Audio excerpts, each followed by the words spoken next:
Mark 8.5 Facelift Golf R Lapiz Blue 333 PS. So yes, let's go through this really stunning B-roll and sort of photography done kindly provided me by Volkswagen actually. I'll also go through a little bit of the sound of the car. This has got the standard exhaust, but I'll also sort of splice in a bit of the Akrapovic exhaust. Yeah, let's go through everything about this new facelifted VW Golf R car. I'm extremely passionate about and I'd love to share it on the channel. And yeah, let's go through some of these stunning images. So yeah, as you can see, this car very well optioned, but has some, well, doesn't, for example, have the black pack, which is a car I've shown quite a lot. So you can see the blue bar just at the front, quite traditional with sort of like the Golf R, and the sort of silver R badge too, so not blacked out.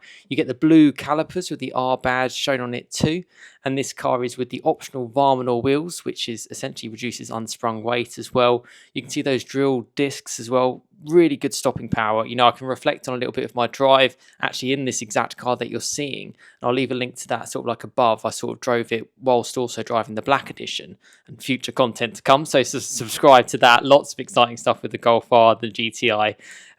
Yeah, that's going to be exciting. I'm going to share with you a little bit of the sound of the GTI Clubsport as well at the end of this footage, simply because I felt the GTI Clubsport didn't sound quite as raucous as the Golf R. I don't know if it's just because the Golf R has the 4 exhausts and the GTI's Clubsport only has the twin exhaust, but I found that interesting, even with the fact that that had the Akrapovic exhaust system as well. So that was very interesting.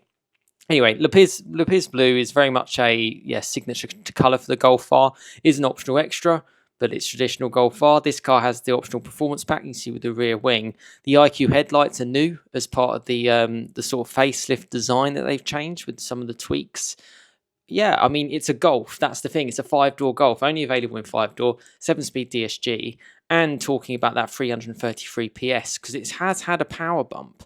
And actually, that's a really significant point, because it can handle that power with the 4Motion and with sort of like the trick torque vectoring at the back. Very capable car, and I found very engaging too. Certainly on my drive, I was thinking about it. You know, I took it on some really fun roads, some back roads, and it was great fun with dynamic chassis control as well. You can firm it up or you can stiffen it a little bit too. But you can see there, just like the chrome exhaust pipes. Some people might prefer that look to sort of like the Akrapovic ones as well. Noise, they do sound slightly different, and you know, I've got a video sort of, well, you're going to hear it as well on this as well. There's the car sort of side on too, with the Varminor wheels, with that performance pack. You can get the Lapiz Blue with the gloss black roof, which I quite liked, but this one's just got the pure gloss black. The performance pack essentially gives you a raised top speed to 167 miles an hour, which I've shared on my channel. The car can do 167 miles an hour on the Autobahn, which was super exciting to see. It also gives you some more driving modes, so the special and the drift mode. Special being more of a Nürburgring setup, so it just changes the elements of the steering, as you can see as we go inside the interior here. And yeah, makes things a little bit more racy. But actually, if you have the optional DCC, which is something I would recommend, it softens off the suspension too, because particularly in the UK as well, it can be quite hard, and also in other countries and regions. You know, again, really thankful for a lot of the support and people getting involved in the comments. It's super exciting to hear from you. I hear from a lot of people from North America and Canada, but I hear as well from Europe and like in Spain and just all sorts of places, and Germany as well for one, and obviously the UK too. You can get an optional interior sort of carbon fiber pack as well, which sort of raises the level. And as I mentioned before, in the black edition, you get the haptic buttons, but they've sort of redesigned it to make it a little bit easier to use. Those paddles are larger in the R as well, easier to press, and have a bit more of a better feel quality to it than any other Golf that I've kind of experienced from standard. And I quite like that. I think that's quite important if you want to get involved in manual mode with the 7-speed DSG, which, yeah, it's a solid box. No complaints really on that. Gloss black sort of shown inside. Can get a bit dusty, so maybe you might need a cloth. Seats are super supportive. Again, this car doesn't have the optional leather seats, which are quite a nice option. I believe not only can they be heated, but they could actually be cooled as well, which is quite cool. I mean, we're in winter. I'm filming this in November in the UK. Yeah, but I found them very, very nice and very, very good to use. Although for back passengers, it was a bit blocky, so it felt like a little bit more claustrophobic in the back. Maybe that can be improved with the panoramic roof. I mean, in general, the Golf is quite an airy open cabin compared to, say, something like an Audi S3, which just is a little bit more claustrophobic and darker and tighter windshields and stuff. This lets a lot more light in, which I like.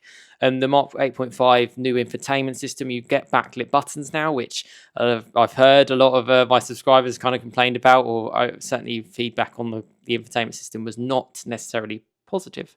And that has been redesigned completely now, and that's across all of Volkswagen's range. There's sort of changing between the modes. You've got sport mode, comfort mode, changing the suspension settings, changing the steering field, changing the throttle response as well. And it'll also do things like it will make the aircon not as strong as it can be in Eco. There's lots of cool stuff to change between. And I like this feature actually because I saw it last time, how you can really do specifically stuff on your air care. So defog your windows, cool my feet. It's a bit more saying things because it's got IDA. But yeah, there's sort of like the walk around, these super sort of high definition images in 4K. Big thank you to Volkswagen for providing to me this kind of footage. And you're going to get to see some really cool B-roll of the car and the sound of this exact car compared to the Clubsport, because I think that's super interesting. And yeah, let me know what you kind of think in the comments of the new facelift VW Golf R. Plenty of space, look at that, practical. Get the bike in the back once you fold your seats down. And yeah, let me know your thoughts.